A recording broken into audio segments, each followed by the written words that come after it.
Salut à tous, c'est David de ProSon Live. Je vous invite à vous abonner en cliquant sur le bouton ici en bas à droite et appuyer sur la petite cloche en même temps. Alors, aujourd'hui, on va parler d'égaliseurs paramétriques. Dans la précédente vidéo, j'avais expliqué ce qu'était l'égaliseur graphique. Donc, on va rentrer dans quelque chose d'un peu plus compliqué, mais tout à fait aussi utile. Alors, je vous invite à rester jusqu'au bout de la vidéo parce que j'aurai une petite surprise à la fin. On commence directement, en commençant par le plus simple, sur la petite Notepad 12FX. Voici l'égaliseur paramétrique sur la Notepad. Il est divisé en 3 sections, l'aigu, le médium et le grave. Alors, si je mets la musique, on va entendre. Si je pousse l'aigu, ou alors je coupe complètement l'aigu, on entend clairement. Si je pousse le médium, je coupe le médium. Et si je pousse le grave, on entend bien le grave. Soundcraft a fixé les fréquences auxquelles on travaille sur ce petit égaliseur paramétrique. Donc on ne peut pas bouger les fréquences. On est à 12 000 Hz, 12 kHz, 2500 Hz et 80 Hz pour le grave. L'aigu et le grave sont des réglages qui sont de type shelve. Alors que le réglage pour le médium, en anglais on va appeler ça bell, c'est un réglage en forme de cloche. En plus de l'égaliseur, on a ce petit bouton ici qui s'appelle, alors il y a le choix, soit on va l'appeler un passe-haut, qui ne va laisser passer que le haut des fréquences. On peut aussi l'appeler coupe-bas, ça revient exactement au même, et donc il va couper les fréquences basses. Dans ce cas-ci, il va couper tout ce qui est en dessous de 100 Hz, ce qui peut être pratique, par exemple, sur un micro-champ ou un instrument qui ne produit pas réellement de fréquences graves. On complique un tout petit peu les choses avec la SI expression, où ici, on voit qu'on n'a pas 3 bandes de fréquences, mais bien 4. Donc, c'est-à-dire qu'on a coupé le médium en 2 parties, en ce qu'on va appeler haut médium et bas médium. Finalité, on a un réglage d'aigu, un réglage de haut médium, un réglage de bas médium et un réglage de grave. Sur la musique, je peux m'amuser à aller augmenter, baisser ce grave, ce bas médium, ce haut médium ou cet aigu.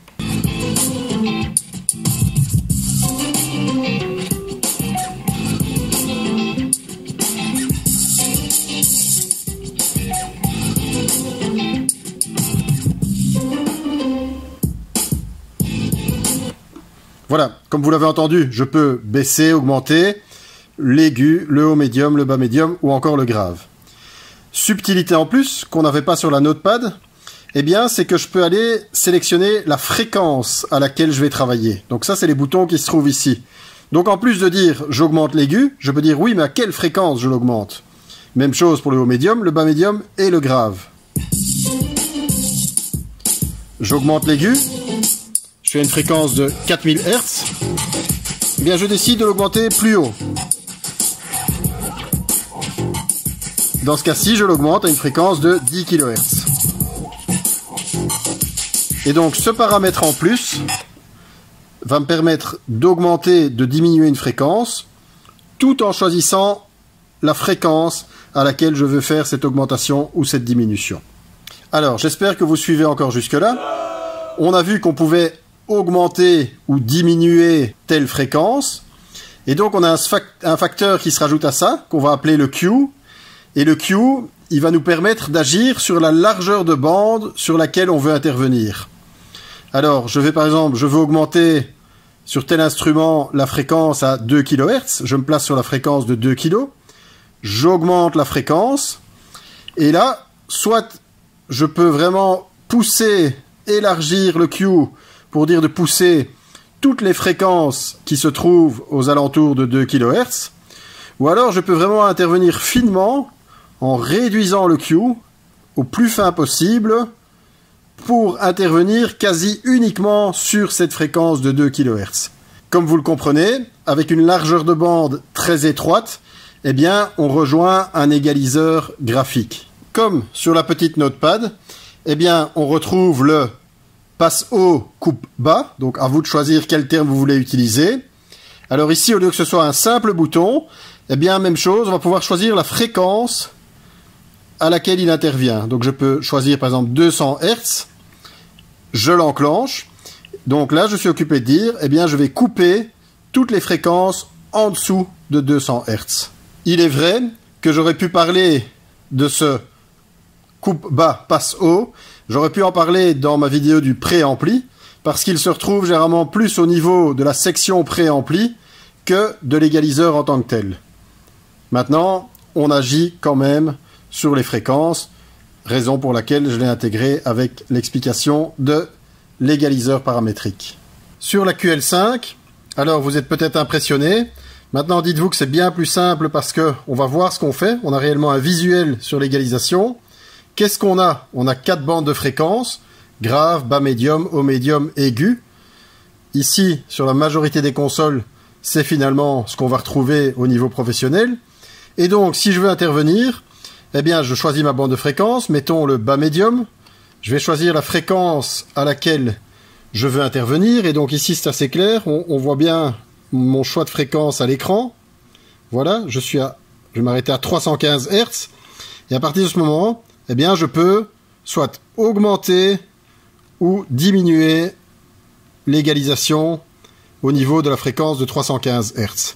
Et donc on le voit, on est sur un réglage de type bell, de type cloche. Sur l'aigu, eh bien, j'ai fait en sorte d'avoir un réglage de type shelf qui va me permettre d'augmenter, on va dire, tout l'aigu ou de diminuer tout l'aigu. Toujours en ayant un choix de paramètres de fréquence. Évidemment, on a également un passe haut qui va nous permettre de couper les fréquences graves. Il se trouve ici. Alors, je choisis la fréquence à laquelle je veux intervenir. On le voit bien sur l'écran.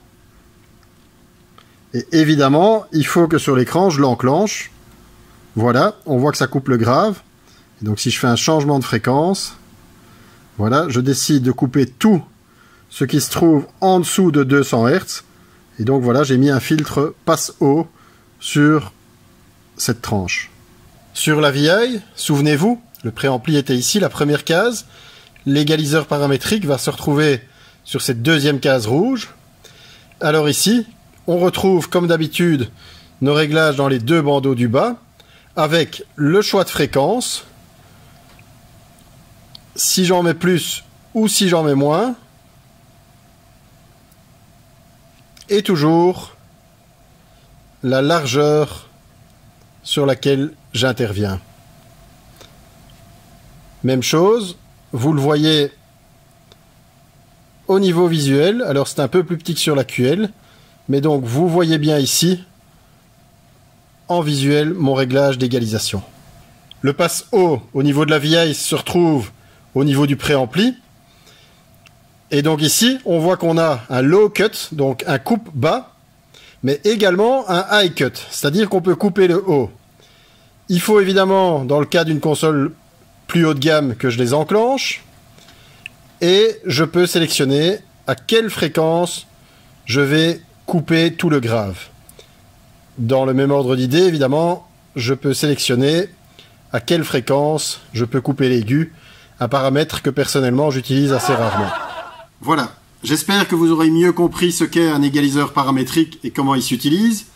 J'ai envie de revenir un peu sur ce facteur Q, cette largeur de bande, et donc à quel moment on va utiliser un réglage plus serré ou à quel moment on va utiliser un réglage plus large. Et il se fait qu'un réglage serré va être utile par exemple sur un instrument qui pose problème, qui fait un larsen sur telle fréquence, et donc on a juste envie d'aller enlever cette fréquence qui pose problème sur cet instrument. On a vu qu'on pouvait le faire sur l'égaliseur graphique, mais ce qu'il y a, c'est que l'égaliseur graphique, il agit sur tout le système, ou alors sur tout le signal qui passe dans le retour du musicien. Donc si on veut réellement intervenir sur l'instrument en particulier, autant le faire sur l'égalisation de la tranche de l'instrument en question. Et donc là, on prend un réglage qui est très serré, vraiment pour aller enlever cette fréquence qui pose problème. Dans quel cas est-ce qu'on va utiliser un réglage qui est plus large? Eh bien là, on va plus parler de couleur. C'est que ma guitare donne un peu trop de bas médium. Eh bien, je vais pouvoir aller un peu creuser ce bas médium sur une gamme de fréquences qui est plus large. Ou alors, j'ai envie d'aller rajouter une couleur un peu plus aiguë à cet instrument, eh bien, je vais pouvoir travailler sur une partie nettement plus large du spectre sonore que sur une fréquence bien précise. D'où l'utilité de ce réglage. J'en arrive à la surprise, au scoop. Eh bien, je vais vous avouer que, personnellement, j'utilise très peu l'égaliseur paramétrique. Alors pourquoi? Eh bien, si on en vient aux origines du son, dans la théorie, qu'est-ce qu'on a? On a un instrument qui sonne, on a un musicien qui sait jouer de cet instrument. Je vous avoue que ce n'est pas toujours le cas. Ensuite, on met un micro de qualité. La position du micro pour la prise de son a énormément d'importance. Ensuite, on passe dans un préampli. On en a déjà parlé. La qualité d'un préampli a énormément d'importance aussi. Et là, on va passer dans la chaîne sonore pour sortir dans les haut-parleurs. Eh bien, si toute la chaîne est respectée, que l'instrument sonne, que le préampli est de qualité, etc., etc., eh bien, il n'y a pas de raison que je doive aller triturer le son. Et donc, personnellement, je n'utilise que très peu l'égaliseur paramétrique. Je vais agir sur quoi? Je vais agir principalement sur le gain et je vais agir sur le passe haut pour retirer les fréquences graves dont on n'a pas besoin. Pour le reste, pas de raison que les choses ne sonnent pas naturellement. Je prends l'exemple inverse du technicienne qui va débuter, qui aura tendance, c'est un peu comme quand on passe son permis de conduire, il va plus regarder l'écran, il va se dire, tiens, oui, j'ai envie de rajouter de l'aigu, enlever du grave, etc., etc. Il va se perdre dans ses réglages, et donc, comme il conduit, au lieu de regarder ce qui se passe devant, dans le cas du son, c'est au lieu d'écouter réellement ce qui se passe, il va s'y perdre, et il va en faire un mix de faible qualité. Résumé du résumé, l'égaliseur paramétrique, donc le réglage par bande de fréquence, le choix de la fréquence à laquelle je veux intervenir, sur le haut médium, le bas médium et le bas, et la largeur sur laquelle je veux intervenir. Ensuite, le choix du coupe bas ou du passe haut, je peux couper les fréquences, et donc je le répète, je vous invite à utiliser l'égaliseur paramétrique avec parcimonie, vraiment de manière fine, et surtout d'écouter ce que vous faites. Si cette vidéo vous a plu, encore une fois, si ce n'est pas encore le cas, abonnez-vous en cliquant sur le bouton ici en bas à droite, en plus de la petite cloche. Et on se voit une prochaine fois. Merci.